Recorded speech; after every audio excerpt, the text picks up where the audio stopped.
Bueno, el día de hoy les damos la bienvenida a esta sesión de las jornadas de acción por el clima. La profesora Ana Karen Luna Fierros nos hará favor de dar una ponencia y a continuación voy a dar su semblanza curricular. Entonces, la maestra Ana Karen Luna Fierros es maestra y licenciada en Historia por la Universidad Nacional Autónoma de México, donde actualmente cursa estudios de doctorado en Historia con la investigación titulada De conjuros, maleficios, idolatrías y otras supersticiones y religiosidades en la Nueva España, siglo XVIII. Su interés académico se orienta al estudio de la religiosidad nativa en el centro de Nueva España y a los mecanismos eclesiásticos y civiles para controlarla, a través de la cual intenta establecer un diálogo entre la historia cultural y la historia institucional. Sus dos tesis, La Virgen del Volcán, Rebelión y Religiosidad en Yautepec, siglo XVIII, y La Conjuración de Granizo, la construcción de una superstición en el Arzobispado de México, siglo XVIII, le han llevado a explorar el fenómeno de la religiosidad nativa desde distintas perspectivas teórico-metodológicas. Ayudante de investigación adscrita al CONACYT, ha sido becaria del posgrado de la UNAM, del CONACYT, del PAPIT de la UNAM y de la Fundación Palabra de Clio. Actualmente colabora en el proyecto PAPIT UNAM IG 406-19, cuyo título es Religiosidad nativa, idolatría e instituciones eclesiásticas en los mundos ibéricos, época moderna. Su tesis de maestría obtuvo la mención honorífica en el premio Francisco Javier Clavijero 2017, que otorga el Instituto Nacional de Antropología e Historia. Imparte clases en la Escuela Nacional Preparatoria Plantel 8 Miguel Schulz en las materias de Historia Universal 3 e Historia de México 2. Es coordinadora del programa Jóvenes hacia la Investigación, Ciencias Sociales y Humanidades, turno vespertino. Ha asesorado diferentes trabajos tanto para el programa de Jóvenes hacia la Investigación como para concursos interpreparatorianos y diferentes coloquios, los cuales han resultado premiados. Le damos la bienvenida y agradecemos profundamente la presencia de la maestra Ana Karen en el marco de las jornadas de acción por el clima. Muchas gracias, profesora. Gracias, profesora Violeta, y muchas gracias a todos por estar aquí. Mis temas, como pueden notar, son muy diferentes a lo que les voy a hablar el día de hoy, pero bueno, es en un sentido más reflexivo, justamente sobre temas de acción por el clima. Espero que ya estén viendo mi pantalla, creo que ahí ya se ve sin ningún problema. Y bueno, les voy a empezar a platicar de este tema que resulta muy interesante y de mucha utilidad para nosotros. Es una reflexión justamente de carácter histórico sobre la manera en la que el hombre se ha relacionado con su entorno. Y entonces la pregunta en este sentido es, ¿cuál es esta relación? ¿De qué tipo ha sido? Y para responderla, bueno, me permito recurrir a una discusión un tanto ontológica. Les pido una disculpa por el sonido de fondo, cosas que no se controlan en la virtualidad. Y bueno, hace muchos años este debate se dio entre filósofos, antropólogos, historiadores y demás especialistas sobre el ser humano. ¿Qué es lo que nos diferencia a nosotros como seres humanos del resto de las especies que habitan en este planeta? Y bueno, pues algunos investigadores como Viveiros de Castro decía que el hombre se caracterizaba por tener cultura. ¿Qué entendía él o a qué se refería en este sentido por cultura? Bueno, pues a la capacidad que tiene el hombre de transformar su entorno. Es decir, no puede evitar que el lugar al que llega lo tiene que adaptar a sus necesidades, cosa contraria a lo que sucede con los animales que tienen naturaleza. Es decir, el animal se adapta al entorno, no al revés, aunque también hay diferentes discusiones en este sentido, porque, por ejemplo, los gorilas crean refugios, incluso herramientas para adecuar este entorno. No obstante, hasta el momento, pues, se sigue manteniendo esta teoría de que el hombre tiene que transformar el lugar a donde llega a sentarse. Y eso es lo que vamos a ver un poquito en el recorrido del día de hoy. Y entonces la pregunta es, ¿desde cuándo el ser humano comenzó a transformar la faz de la Tierra? Se creía que las grandes transformaciones habían ocurrido hacia la revolución industrial. No obstante, en investigaciones de hace unos pocos años, pues resulta que no.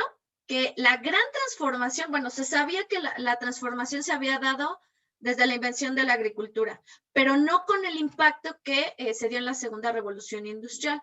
Sin embargo, hoy en día consideramos que la transformación más fuerte se dio justamente en el periodo Holoceno, bueno, en el Pleistoceno, un poquito anterior. Los seres humanos se caracterizaban por ser cazadores-recolectores. Desde ahí hay una cierta influencia porque se empezaron a domesticar ciertas especies animales y vegetales, es decir, esta selección de qué especies van a acompañar al ser humano, cuáles les van a funcionar, cuáles no, qué semillas sí, cuáles no, empezaron a transformar este entorno. Debemos considerar que el ser humano no era nómada en el sentido de que estaba disperso por cualquier lado, sino que tenía ciclos de recolección y de caza que hacían que fuera lo que hoy en día consideramos seminómadas. Entonces, esto ya marca cierta transformación. No obstante, hacia el Holoceno se viven los impactos más duraderos en la faz de la Tierra, en este entorno ambiental.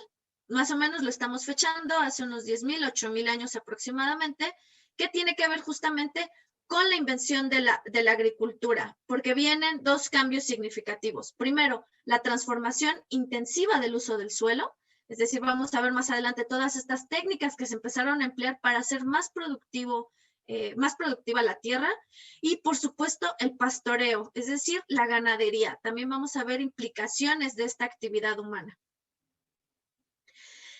La invención de la agricultura dio paso justamente a la formación de las llamadas civilizaciones agrícolas, es decir, cuya principal actividad económica va a estar sustentada en la tierra y la posesión de esta. La economía va a girar en torno a esta actividad y algunas que vienen igual derivadas de la tierra. Y este uso agrícola, por supuesto, que implicó grandes cambios ambientales a nivel global. Recordarán sus clases de historia de hace muchos años que les mencionan las 4 grandes civilizaciones agrícolas. Mesopotamia, una de la civilización, Egipto, les pongo acá imagen, la India, aquí abajito, y China, basadas, por supuesto, en asentamientos cercanos al agua, como también vamos a ver más adelante, porque esto va a ser fundamental para la actividad agrícola, y sustentada precisamente en estos productos que en cada región pues van a tener su preponderancia. Por ejemplo, la cebada, el trigo, el arroz, que van a marcar también estas civilizaciones. Y bueno, ¿cuáles son estos impactos que se empezaron a generar a raíz de los asentamientos humanos? Primero comienzan las primeras emisiones de gases de efecto invernadero debido a la actividad de pastoreo por las heces de las reses, que vamos a ver también más adelante, que obviamente van a empezar a generar este cambio climático poco a poco. Una deforestación generalizada, es decir, se necesitaban grandes terrenos para empezar a subsanar la necesidad alimentaria de estas ciudades que empezaron a crecer debido a la estabilidad que se otorgó por este asentamiento humano. Por supuesto, con el tiempo, para que existieran grandes extensiones de tierra cultivable, se tenían que recurrir a diferentes técnicas, roza, quema, es decir, quemaban bosques o tierras vírgenes que con el tiempo pues erosionaron este suelo, es decir, lo desgastaron, debido justamente como a los regímenes de incendios alterados. Y por supuesto, la introducción, invasión y extinción de especies. Vamos a ver este intercambio, selección de algunas especies que también va a transformar y va a provocar la extinción de algunas.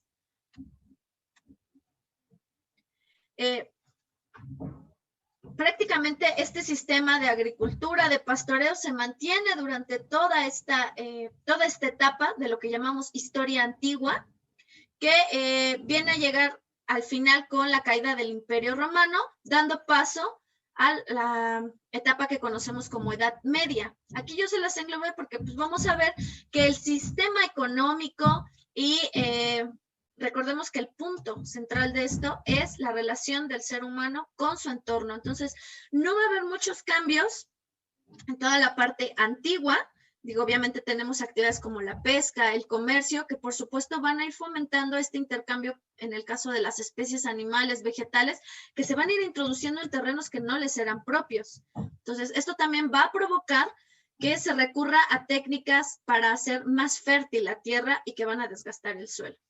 Hacia la Edad Media y Edad Moderna, es decir, hasta el Renacimiento, siglo XVIII, que es siglo V a siglo XVIII, que es lo que vemos aquí, pues vamos a ver que los patrones de asentamiento van a ser similares a los de la Edad Antigua, solamente que esta vez se van a reunir en torno hacia la Alta Edad Media en feudos. Posteriormente va a empezar el auge de las ciudades y alrededor de estos feudos se van a formar los arrabales que estaban pegados a la muralla del feudo para conseguir la protección del rey y, por supuesto, poder disfrutar de todas estas tierras y bosques que rodeaban al feudo.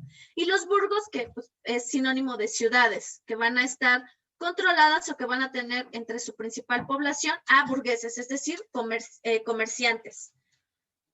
Al principio de la Edad Media, en la Alta Edad Media, se vive un aumento poblacional, es decir, estas grandes ciudades, la agricultura, el pastoreo, el comercio, la pesca, todas estas actividades van a fomentar que la población empiece a crecer. No obstante, hacia la Baja Edad Media, siglo XIII, siglo XIV, Europa se va a enfrentar a una de las pestes más mortíferas en la historia de la humanidad, que es la peste bubónica o la peste negra, lo cual va a causar hambrunas y que prácticamente una tercera parte de la población europea muera. Esto va a suponer para algunos historiadores un equilibrio económico porque se avecinaba una crisis, dado que era mucha gente y pocos recursos. Europa estaba atravesando por esto. Entonces, para algunos historiadores, la peste vino a dar un equilibrio entre ser humano, recursos, lo cual provocó un resurgimiento o un renacimiento hacia el siglo XV y XVI. Vamos a ver que el sistema económico se va a seguir basando en la explotación agrícola, aunque aquí se va a notar un gran aumento de la explotación minera, porque el sistema económico que va a predominar va a ser el mercantil. Es decir, la riqueza de las naciones se va a basar en la posesión y acumulación de metales preciosos, en este caso oro y plata. Hay un excesivo pastoreo, es decir, el aumento de las reses, que también va a provocar un problema con los campos de cultivo.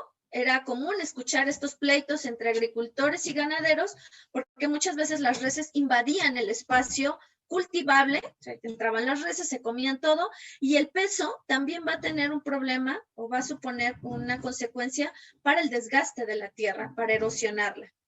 También vamos a tener un intercambio comercial muy intenso debido a este contacto con Oriente.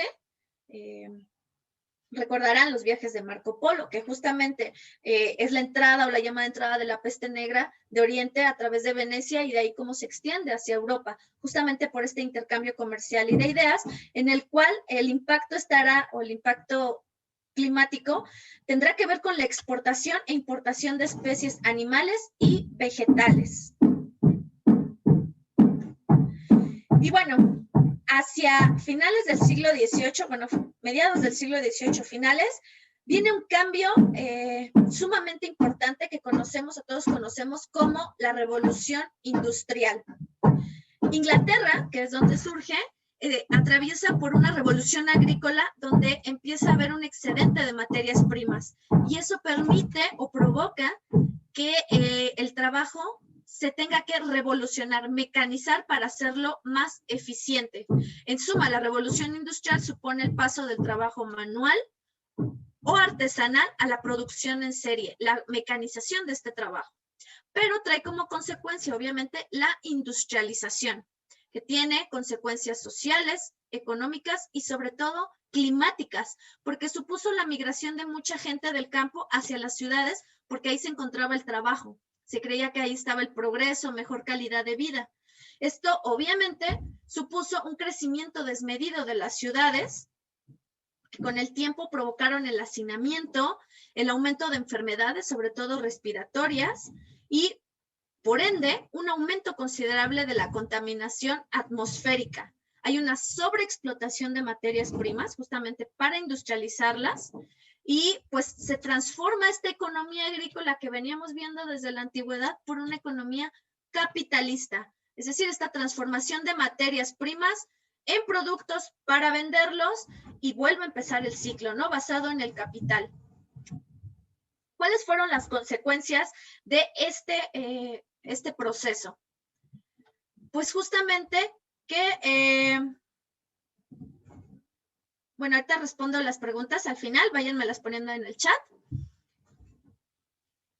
Bueno, las consecuencias es que la humanidad va a incrementar la explotación de los recursos naturales muy por encima de su crecimiento. Es decir, tenemos 10 humanos y vamos a sobreexplotar 3 veces más de lo que necesitamos. Eso supuso el auge del capitalismo. Les puse aquí unas cifras. Del año 1700 a 1900, la población mundial casi se duplicó, pero la extracción de minerales se multiplicó por 10, es decir, un desajuste impresionante. De 1900 a 1970, la producción mineral se multiplicó por 12, es decir, un ser humano necesita una cantidad específica de recursos para sobrevivir, pero con el auge del capitalismo, el ser humano está produciendo muchos más recursos de los que realmente necesita y que solamente se están yendo a ciertas partes de la población. Esta sobreexplotación de recursos tiene que ver, por supuesto, con el consumismo, es decir, consumimos más cosas de las que realmente necesitamos, que nos hacen creer que necesitamos. Y esto está generando un gran impacto ambiental. Aquí cabe mencionar que la importancia de la explotación de ciertos recursos va a depender de factores tecnológicos, mercantiles y políticos. Por ejemplo, en el inicio de la revolución industrial, las fuentes de energía que se intentaban explotar, es decir, los recursos tenían que ver con el carbón y el vapor. A eso se va a ir a esos recursos se van a volcar todas las naciones que estaban en creciente industrialización. Hacia finales del siglo XIX, para la segunda revolución industrial, el tenor cambia y ahora los recursos naturales van a estar centrados, o más bien las naciones van a estar centradas en el petróleo. Y por ende también la generación de electricidad. Hoy en día tendremos que pensar cuáles son esos recursos naturales a los cuales todas estas naciones están poniendo la mirada. ¿Por qué? Porque los países industrializados son los que dominan los recursos. Y este dominio ha causado enfrentamientos y guerras muy importantes que hoy en día seguimos enfrentando. Y ahorita ustedes me van a decir al final cuál creen que es el recurso por el cual se van a enfrentar las naciones. Bueno, y tenemos que entender, por supuesto, que los recursos son finitos, es decir, que se van a acabar. Hay otros que se consideran renovables, pero que también tienen este periodo de tiempo en el cual se van a renovar y que el ser humano no está considerando. Uno de los recursos más importantes para la generación de la vida en el planeta es el agua. Vimos al principio de la presentación que muchas civilizaciones lograron su auge y su consolidación gracias a que se asentaron cerca de estos cuerpos de agua. De hecho, se tiene registro que las primeras aldeas se establecieron sobre agua en los llamados palafitos, porque el agua también les permitía cierto grado de seguridad, ¿no? No era fácil que entraran a atacarlos cuando estaban en el agua. Y por supuesto que esto provocaba también la fertilidad de la tierra. El agua, pues, ha tenido diferentes usos, la alimentación como vía de transporte, seguridad, se los he comentado, procesos industriales y sobre todo para la agricultura. De hecho, esta actividad económica es la que más agua dulce consume. Otro de los recursos finitos es el suelo, pero con todos estos cambios derivados desde la invención de la agricultura, hemos alterado física, química y biológicamente su estructura. Los efectos de esta alteración pues tienen que ver con el agotamiento, es decir, ya no produce, ya no es fértil como solía ser, la erosión, la desertización, el deterioro y el envenenamiento de la propia tierra. Y el hombre hoy en día es un factor geológico importante, es decir, estamos alterando la geografía, es decir, nos hemos acabado incluso cerros, ¿no? Lo que siempre creíamos que iba a estar ahí, los hemos desgastado. Las principales actividades que han causado daño al suelo, pues la agricultura y la extracción de minerales, aunque vamos a ver que el pastoreo, el ganado, también tiene serias consecuencias en este sentido. Los seres vivos, otro recurso finito.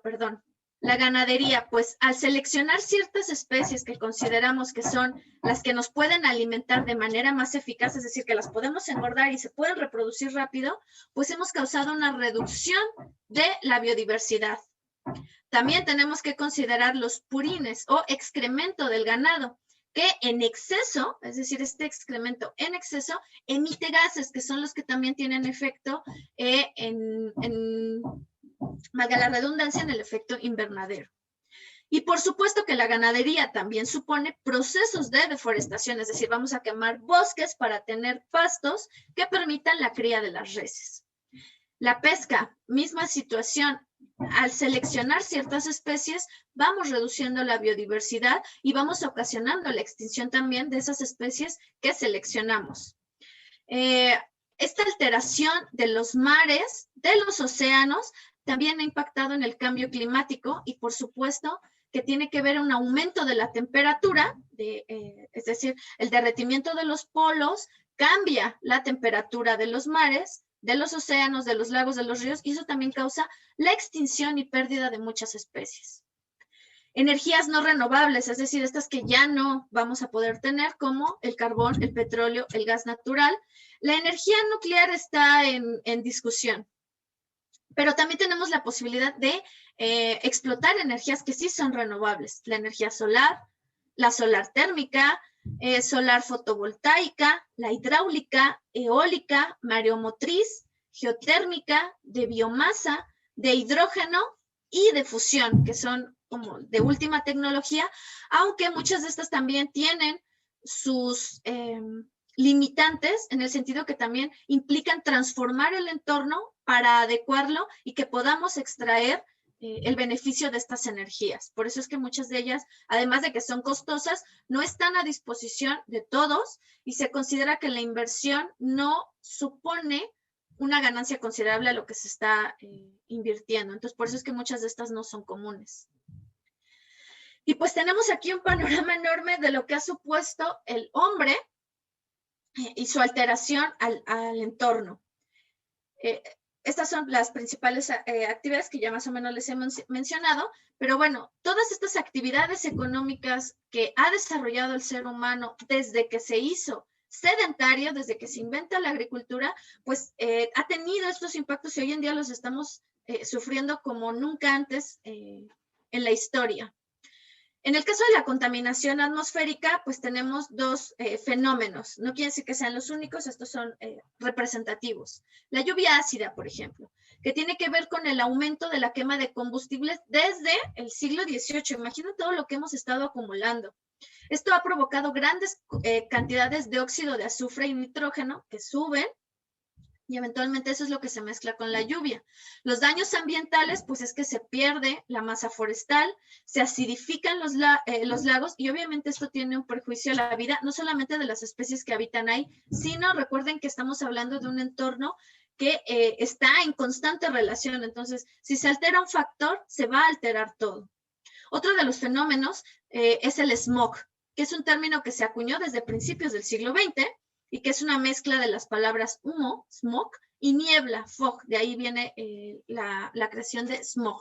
Sobre todo esto se va a dar en zonas urbanas, donde se crean islas de calor, es decir, una acumulación de estos gases que lo que van a provocar es que los óxidos e hidrocarburos emitidos por autos se mezclen con el oxígeno y que a la hora que se mezclan con la energía solar formen ozono. El ozono, cuando está cerca de la superficie terrestre, es tóxico para el ser humano, pero en la atmósfera superior nos protege de las radiaciones ultravioletas dañinas. Ahora, hemos ocasionado también un daño a esta capa de ozono derivado, y aquí espero pueda decirlo, derivado de los clorofluorocarbonados que fueron unas sustancias que a mediados del siglo XX sobre todo contenían los refrigerantes y los botes de spray. Entonces, estos químicos lo que hicieron fue dañar esta capa de ozono y provocar el efecto invernadero. Es decir, que cuando todo esto subía y entraban los rayos del sol, los rayos ultravioleta, rebotaran en el suelo, pero ya no pudieran salir porque ya teníamos toda esta acumulación. Eso ha causado, por supuesto, un aumento en la temperatura. No me van a decir que en estos últimos días ustedes no han sentido un calor horrible. De aquí devino pues la idea de hacer un protocolo, el protocolo de Montreal, para controlar la producción de estos elementos e intentar subsanar el daño que se le había hecho a la capa de ozono, que hace poquito nos informaron que pues el agujero que se había hecho ya estaba subsanado, pero no quiere decir que esta capa no siga siendo frágil. En el caso de la contaminación del agua, pues también ya vimos que esta contaminación provocada de los desechos que arrojamos, pues también ha tenido un impacto en el cambio climático por el derretimiento de los polos y que estén aumentando sus niveles, la temperatura y el nivel de acidez, que también impacta en la pérdida de biodiversidad.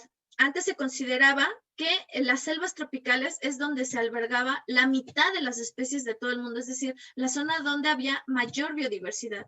Hoy en día nos estamos acabando eso. Estas zonas son amenazadas por la deforestación incontrolada, que como ya vimos es para ampliar las zonas de cultivo, para criar ganado y también para extraer materias, materia prima como la madera, también para explotar yacimientos, cuestiones minerales, para urbanizar, es decir, el ser humano está creciendo excesivamente y necesita lugares donde vivir, entonces es muy fácil empezar a talar árboles, bosques, selvas, llevarse todo. Para construir vías de comunicación, les pongo un ejemplo, México, en la actualidad, el Tren Maya está arrasando con parte de reservas que pues, se ha intentado durante 5 siglos rescatarlas. Los mayas, que aquí también va a colación, los mayas se acabaron la selva que hoy en día, si ustedes han ido al sur del país, hacia Chiapas, Palenque, todas estas zonas, hacia Guatemala, la selva que ustedes ven es nueva, porque hace unos 8 siglos más o menos, los mayas que se asentaron ahí, crearon su civilización, construyeron estos basamentos piramidales, los blanquearon, ¿no? con cal, y ¿de dónde le extraían? Por supuesto que de los bosques. Empezaron a derribar, a talar, la actividad de la agricultura, pastoreo no, porque aquí no había ganado, pero la agricultura fue tan intensiva que se acabaron la selva. Es decir, alteraron su propio entorno y es una de las explicaciones que se dan hoy en día para entender por qué fue el colapso de la civilización maya en el periodo clásico. Durante todo este tiempo se intentó que la selva resurgiera, se sanara y volviera a crecer. Y hoy en día parece ser que no entendemos y ahí vamos con el Tren Maya, ¿no? Dándole en la torre a todo esto, explotando. Ahora tenemos otra actividad, el turismo, que también tiene ciertos beneficios, pero también causa problemas climáticos como los que estamos viendo aquí. Entonces, no hay que ir muy lejos para ver los efectos de este tipo de actividades que realizamos como seres humanos. Y todo este capitalismo que vimos surgido en el siglo XVIII, el consumismo, pues tiene uno de sus principales referentes con el aumento de los residuos. Es decir, somos sociedades basadas en el consumo exagerado. Ustedes hagan la cuenta de cuánta basura producen ustedes en un día, multiplíquenlo por familia, por calle, por colonia, por municipio, alcaldía, y es una cosa impresionante. Tenemos una cultura de usar y tirar, no de reutilizar. No es esta cultura de gestión de residuos. ¿Por qué? Porque es costosa y muchas veces prácticamente inexistente. A los gobiernos no les preocupa mucho, o ciertos gobiernos no les preocupa mucho generar esta cultura. Y son residuos con un tiempo de vida muy elevado. Piensen en el plástico. Por lo tanto, hay una sobreexplotación de recursos, de materias primas innecesarias. O sea, necesitamos más, y estamos acumulando basura y basura que no somos capaces de reutilizar. Otro de los efectos que ha tenido el hombre en su entorno es la desertización, que es un proceso de degradación ecológica por el cual el suelo se vuelve improductivo, pierde sus propiedades y provoca la aparición de condiciones desérticas. Muchas de las actividades humanas han acelerado estas condiciones. Por ejemplo, el sobrepastoreo, que es una cantidad excesiva de ganado que deteriora el suelo. La degradación química, ya vimos lluvia ácida, salinización, alcalinización, etcétera. O sea, alteran la condición química del suelo.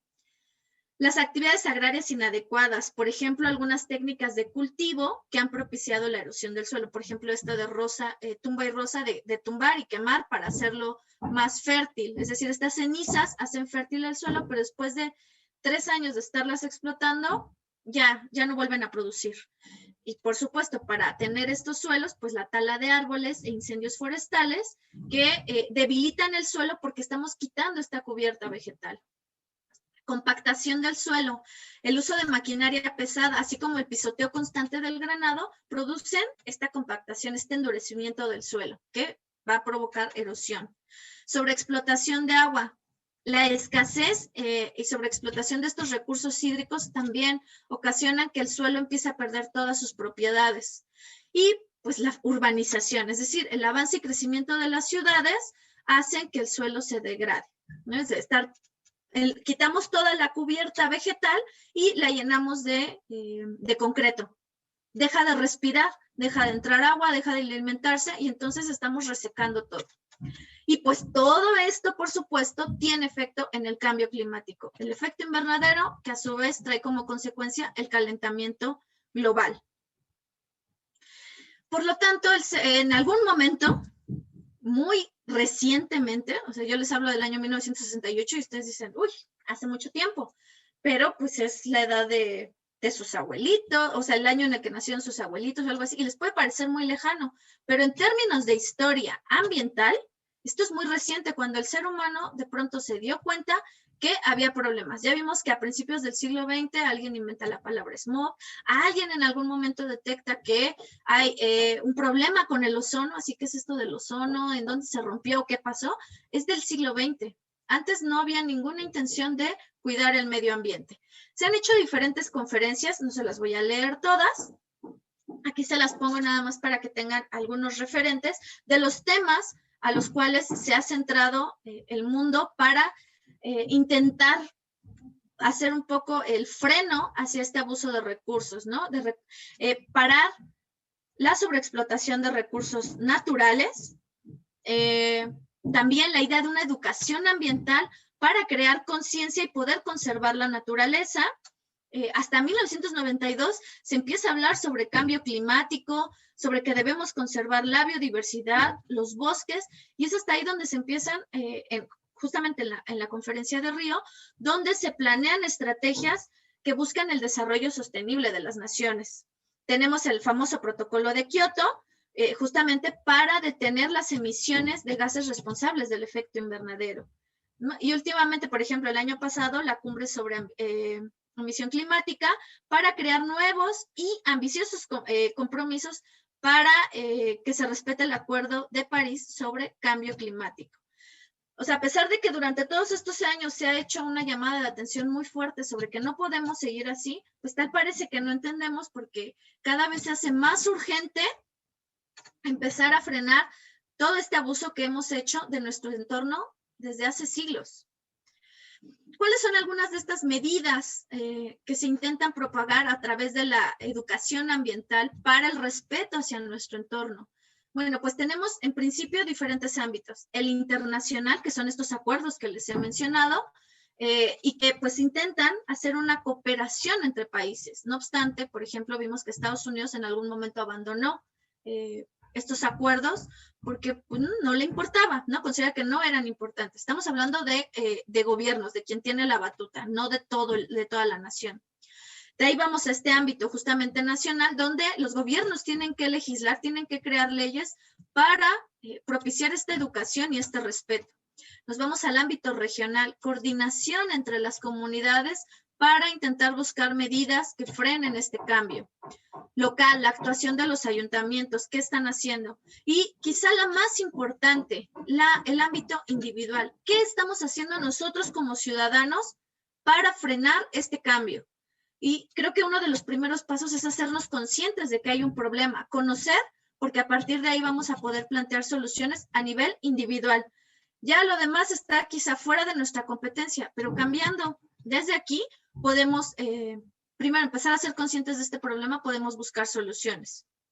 En términos generales de los temas que les mencioné anteriormente, se han hecho algunos intentos de cómo empezar a frenar este cambio. En el caso del daño a la atmósfera, pues se sugiere el uso de tecnologías de baja o nula emisión de contaminantes, el uso de energías renovables, reforestación y recuperación de los bosques naturales, que son estos pulmones del mundo, adoptar normas y leyes que controlen esta emisión de contaminantes y, por supuesto, la educación ambiental para usar la energía de manera más eficiente y racional. En el caso del agua, pues utilizar sistemas de ahorro, algo tan sencillo como no dejar la llave abierta, como no tardarnos tanto en bañarnos, reutilizar el agua con la que lavamos trastes, la que se utiliza en el inodoro, no lavar el carro a manguera así abierta, depuración de aguas contaminadas y su reutilización, esto está un poquito fuera de nuestra competencia, evitar tirar al agua aceites, fertilizantes químicos y otros productos tóxicos, que es algo que sí podemos evitar, evitar los procesos de salinización de las aguas superficiales y terrenas y preservar los océanos. No son vertederos, no son botes de basura, ¿no? Ahorita creo que nadie ha ido a la playa, pero es horrible que uno va a la playa y cada vez hay más basura ahí aventada porque no tenemos esta cultura de guardar nuestra basurita hasta que encontremos un bote de basura. Y que también tiene que ver con esta concientización de los residuos.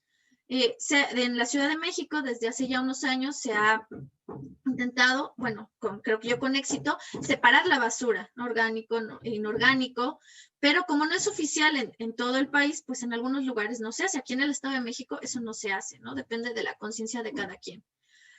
Reducir el volumen de los residuos que se emiten en su origen. Por aquí sí tenemos nosotros injerencia. ¿Qué tanto consumimos que viene envuelto en plástico?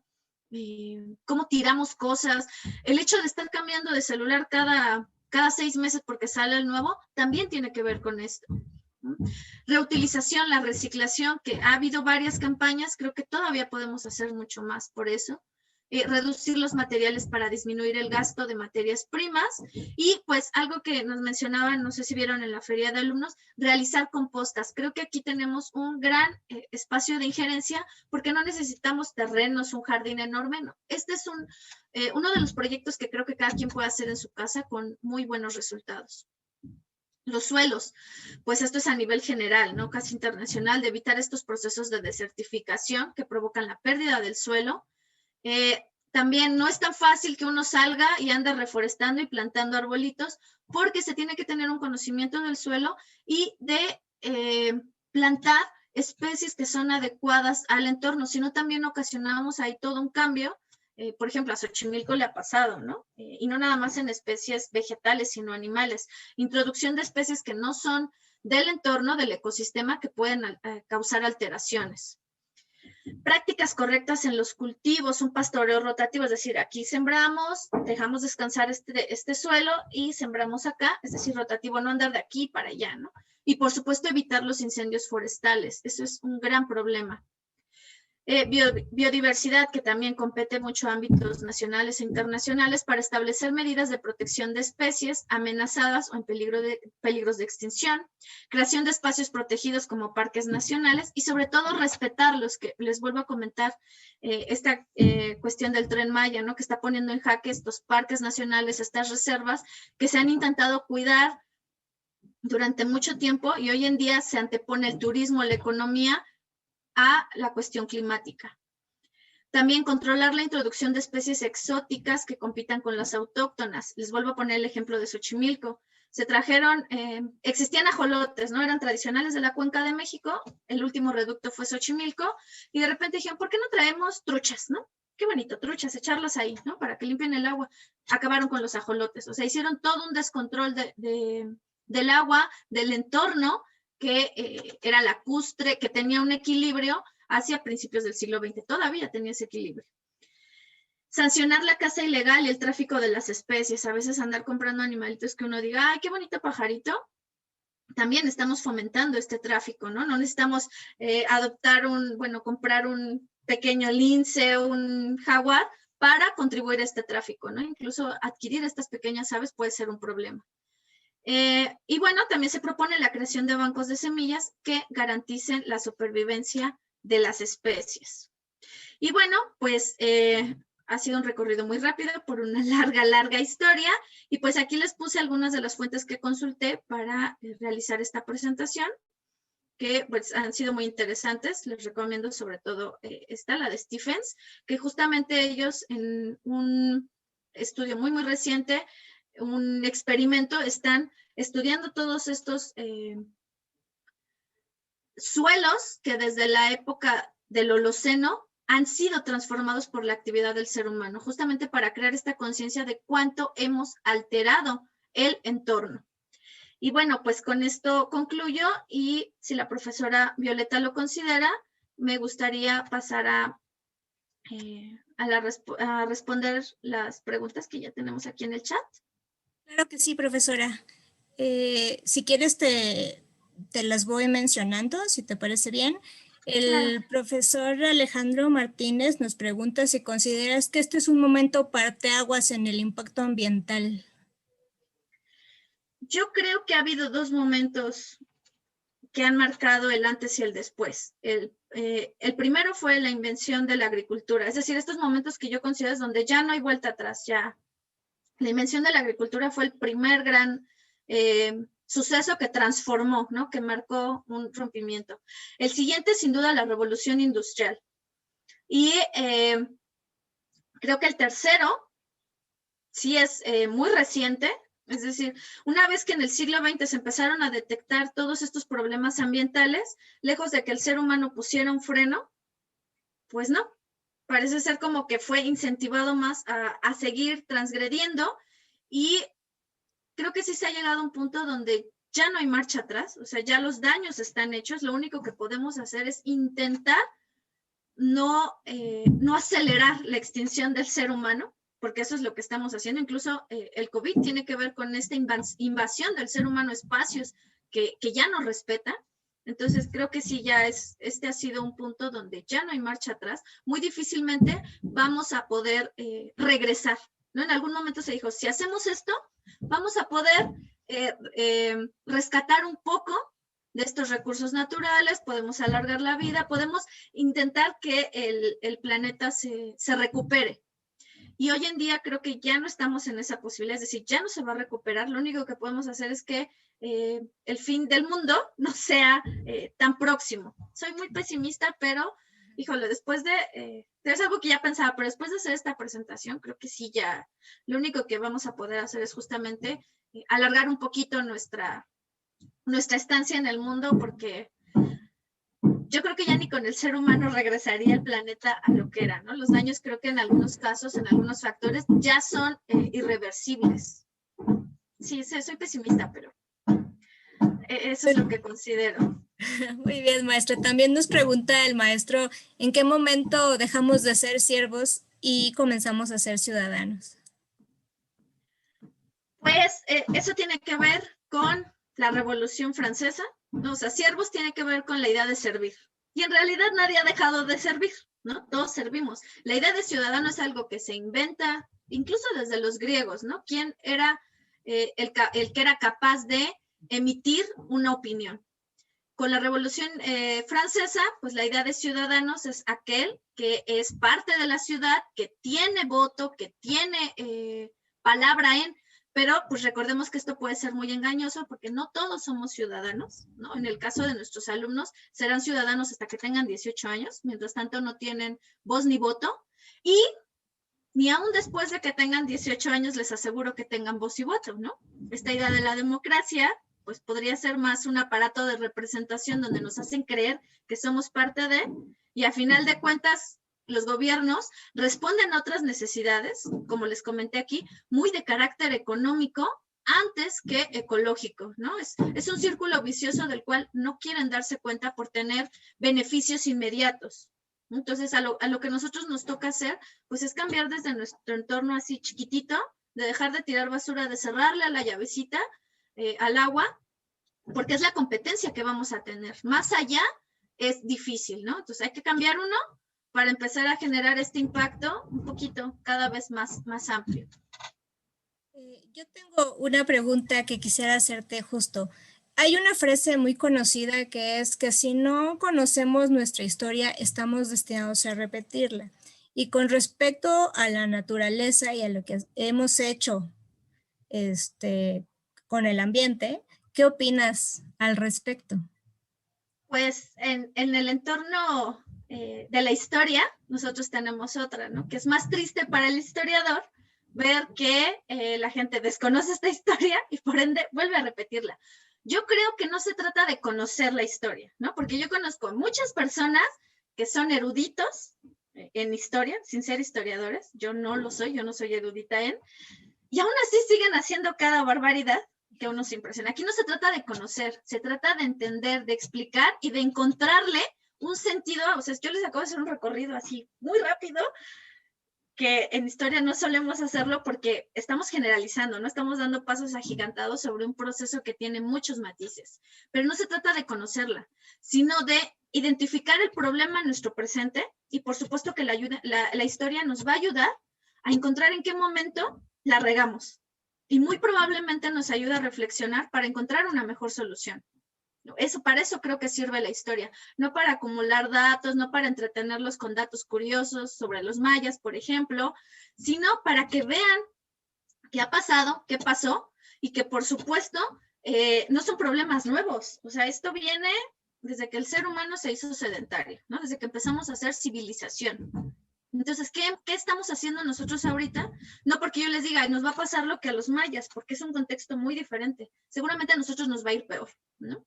Entonces, para eso creo que sirve la historia. Y como profesora de historia, ¿tú qué les dirías a los chicos? Porque es importante que conozcan su historia, de qué manera la pueden aplicar en su vida cotidiana con respecto a estos temas que están tan presentes como son las pandemias, las enfermedades de transmisión animal, el medio ambiente. ¿Tú qué les dirías como profesora de esta institución de la Escuela Nacional Preparatoria? Pues primero voy a decir algo que puede contravenir a los historiadores, pero antes que conocer de historia, lo que ustedes tienen que hacer es conocer su presente. Si no conocen ni entienden su entorno, la historia no les va a servir para nada. Si ustedes no son capaces de abrirse a este mundo, o sea, es decir, no quedarse nada más con lo que ven en Facebook, Twitter, Instagram, lo que dice mi compañerito, es decir, si ustedes realmente no están conociendo cómo funciona el mundo, pues difícilmente encontrarán alguna respuesta en el pasado.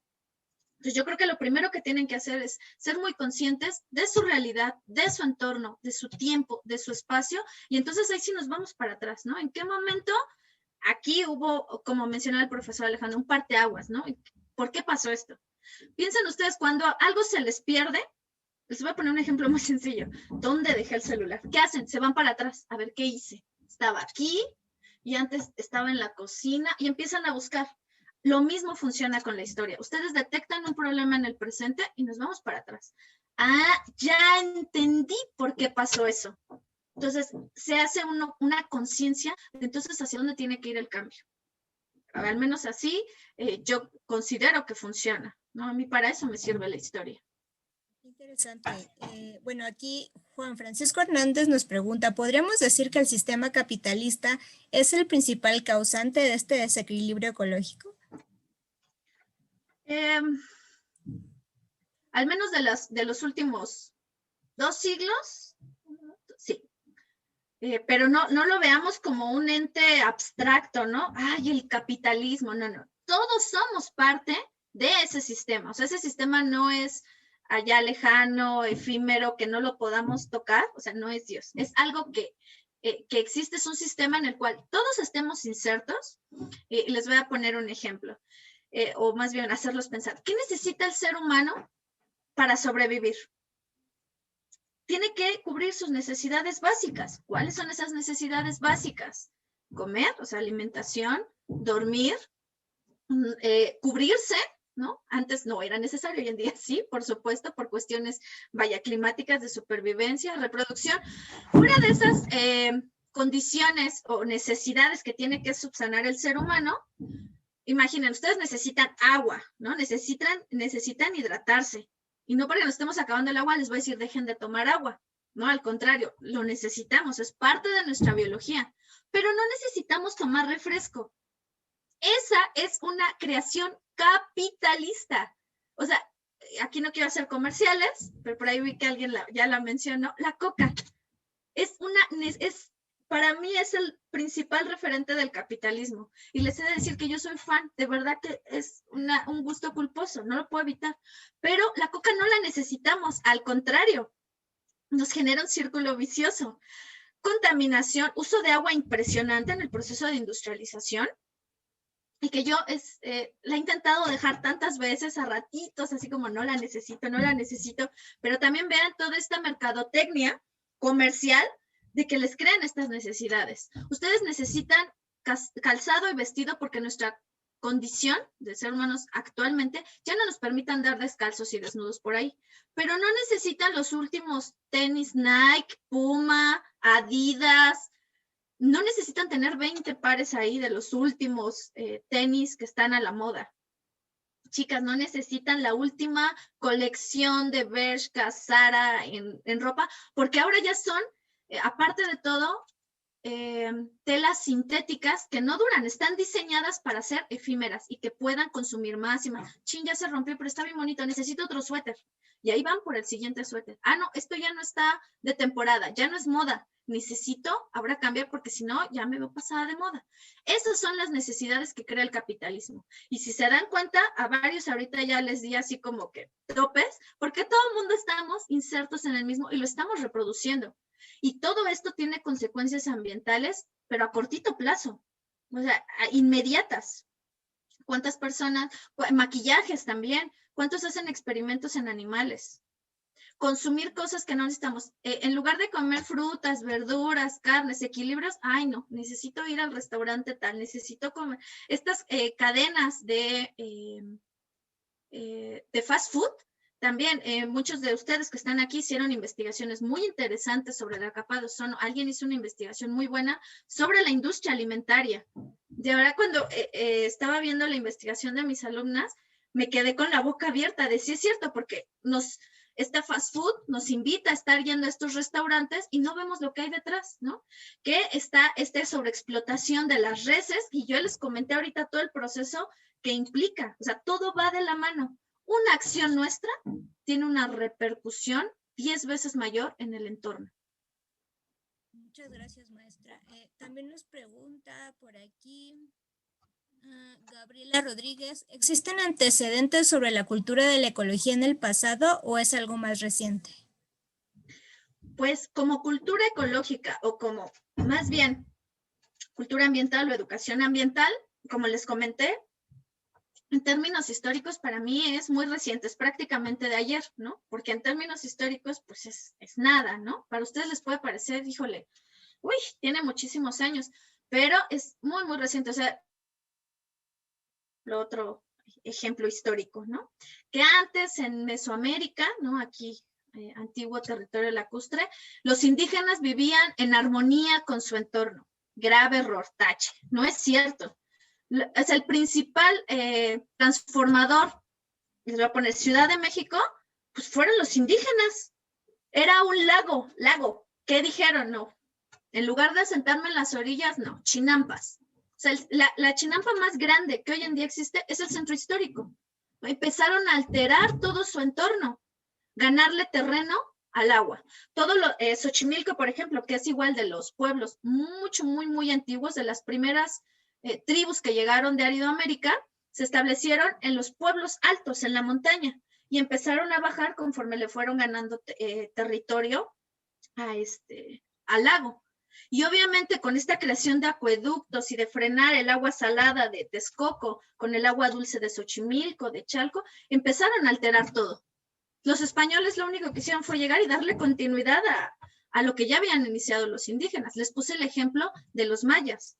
O sea, hay una alteración ahí y nunca hubo una conciencia de hay que frenarle, ¿no? Hay que establecer una educación, hay que ir racionalizando, haciendo un equilibrio. No, porque no estaban enfrentando con los problemas como los enfrentamos hoy en día o no eran conscientes. O sea, la Ciudad de México se inunda desde que era México Tenochtitlán. Nezahualcóyotl tuvo que ir a hacerles el favor de crear el acueducto de Chapultepec para evitar algo que ellos mismos habían provocado. En el siglo XVII, la Ciudad de México se inundó como ustedes no tienen idea. Estuvo bajo el agua muchos años. De hecho, cuando esto se vuelva a abrir y podamos caminar otra vez por esas calles, sean un poquito curiosos. Hay marcadores en algunas calles que dice, hasta aquí llegó el agua en la gran inundación de la Ciudad de México. Imagínense todo lo que supuso esa inundación. Y se les dijo, hay que irnos de aquí, hay que irnos más al norte porque esto es agua, ¿no? Tarde o temprano esto va a volver a pasar. Dijeron, no, ya invertimos mucho, edificios y mira los palacios y la catedral, no podemos dejar todo lo que ya invertimos. Y ahí se quedaron. Y la Ciudad de México hoy en día se sigue inundando, se sigue sacando agua, generando que la Ciudad de México sea un terreno pantanoso. ¿Qué pasa cuando vienen los temblores? En lugar de que el temblor haga esto, hace esto y causa estragos como los del 2017, 1985, 1957 y vámonos para atrás. Y es una historia donde parece ser que no entendemos, ¿no? Que no somos conscientes del problema que nosotros mismos estamos provocando. Así que esta idea de educación ambiental es de unas 4 décadas para acá, ¿no? Y ha costado mucho trabajo generar conciencia en las personas. Exacto. Un ejemplo también muy representativo es Tabasco.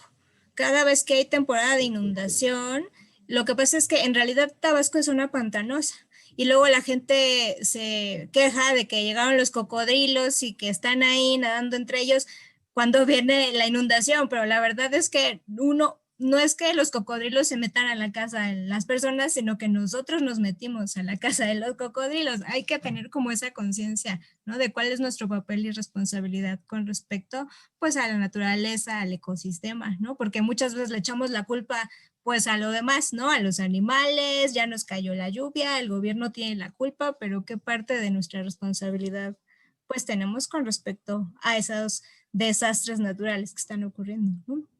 Ejemplo, perdón, para equilibrar, para que no piensen que es México el dolor de cabeza, no. Europa, Países Bajos, Holanda, hizo lo mismo, por eso se llama Países Bajos, porque le ganaron terreno, le robaron terreno al mar. O sea, es artificial ese país, se construyó sobre el mar y hoy en día están enfrentando las consecuencias de la acción de sus antepasados, porque al aumento de los mares, del nivel del mar, pues les está pegando. Venecia, también otro claro ejemplo, y son países industrializados de primer mundo. Por ejemplo, igual leyendo para esta presentación, España es el país que más problemas tiene de agua, es decir, naturalmente desde que estaban ahí los hispanos y luego los visigodos y los romanos y bla, bla, bla, tienen problemas hídricos, no tienen los mismos cuerpos de agua que tenemos, por ejemplo, en México. Entonces siempre han padecido de agua, que eso ha sido ejemplo de su cultura de no bañarse, por ejemplo, tiene que ver con eso. Tienen que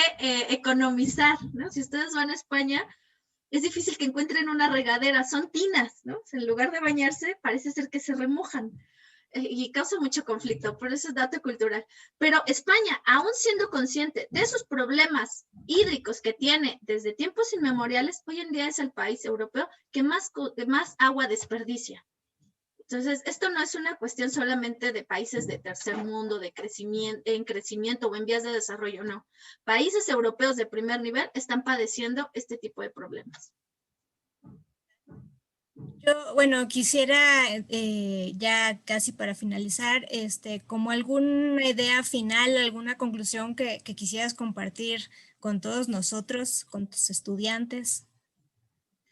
Pues lo mismo que les he reiterado desde la presentación, para hacer un cambio, primero hay que ser consciente del problema. Y el hecho de que ustedes se estén enterando de esto, o sea, algo que les repiten, híjole, desde la primaria, desde que yo estudiaba tenía una materia destinada a este tipo de cuestiones.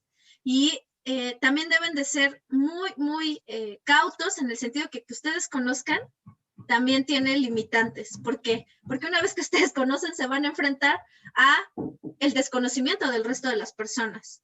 Y muy perseverantes porque, aunque ustedes les digan al papá, por ejemplo, papá, no tires basura, son cuestiones culturales que son muy difíciles de erradicar, es poco a poquito. Desde que yo estoy en tercero de secundaria hasta la fecha, intento evitar que mi papá haga ese tipo de cosas. O sea, imagínense, estamos hablando de una historia de, uy, pero con pequeños cambios creo que sí se puede hacer, sí se puede generar un cambio. Como les dije, primero individual, luego hay que intentarlo familiar, luego local, y luego de ahí ya vemos. O sea, ustedes en 1 o 2 años estarán en la universidad. Quién sabe si se dedican a una carrera similar a esto o no, pero ustedes empezarán a tener un poquito más de injerencia. Yo empecé en la secundaria, una maestra me lo contó y dije, ay, qué escándalo, o sea, cuando yo tenga 30 años el mundo se va a acabar. Todavía no se acaba, pero estamos muy cerca de, o sea, ¿quién se iba a imaginar una pandemia como esta, no? ¿Quién se iba a imaginar hace 1 año o 2 la Ciudad de México gris, ¿no? Que ardieran los ojos. O sea, cosas con las que nos estamos acostumbrando y que no deberíamos, que no eran comunes. Los calores tan horribles que hacen, ¿no? Entonces, ¿cuál es en mi caso, mi espectro de injerencia o de acción? Que yo ya fui consciente, intento cambiar y hoy en día tengo la oportunidad de contárselos a ustedes, ¿no? De darles esa semillita y también provocar en ustedes el cambio que alguien hizo conmigo hace algunos años. Entonces, de ahí empezamos como a difundir. Primero, visibilizar, hacer conscientes de que hay un problema. Establecer medidas chiquitas, no van a querer cambiar el mundo de un día para otro, pero siendo un poquito más humildes en cositas muy pequeñitas, yo creo que sí podemos hacer, al menos alargar un poquito nuestra estancia aquí o para los que vengan después y en las condiciones menos graves que se pueda. Muchas gracias, maestra. Yo, bueno, quiero agradecer tu participación, el trabajo de tu grupo, de tus grupos, de tus alumnos, porque ha sido muy interesante. Y justo este trabajo en equipo de varios profesionales, dando a conocer estos temas acerca de la realidad ambiental, es fundamental en estos tiempos, me parece, dado lo que estamos viviendo. Y porque como tú lo dices, hay que sembrar aunque sea pequeñas semillas para dar a conocer estos temas que antes en realidad tenemos tanta conciencia del cambio climático porque nos lo mencionan todo el tiempo que se parece algo cotidiano y ya nos resulta algo impactante, algo por lo que le debamos trabajar. Entonces, dado lo que estamos viviendo, es por eso que estamos llevando a cabo estos eventos y agradezco profundamente tu ayuda, tu participación en este evento, la participación de tus estudiantes, que ha sido muy importante para el proceso de las jornadas. Y agradezco la presencia de tus alumnos, del profesor Alejandro, en este evento. Muchísimas gracias. No sé si no haya alguna otra duda. Les comento que bueno, si me lo permite su profesora, voy a poner un pequeño formulario de asistencia para que si me hacen favor de llenarlo, coloquen en el chat. Y bueno, no sé si no hay más por el momento, si la maestra Ana Karen está de acuerdo, damos por terminada la sesión del día de hoy.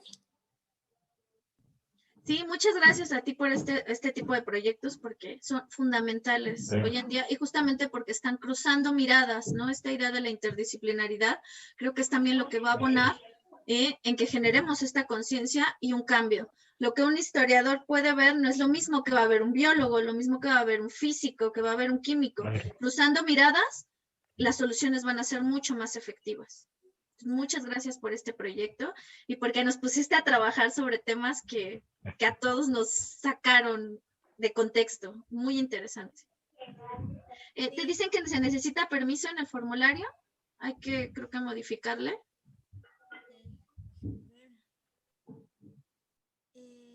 Si lo reviso. Bueno, lo reviso y te lo hago llegar, maestra Ana Karen, para que si tus alumnos lo pueden llenar posteriormente, en lo que el cambio del permiso. Sí, nada más en configuración, quítale, limitar a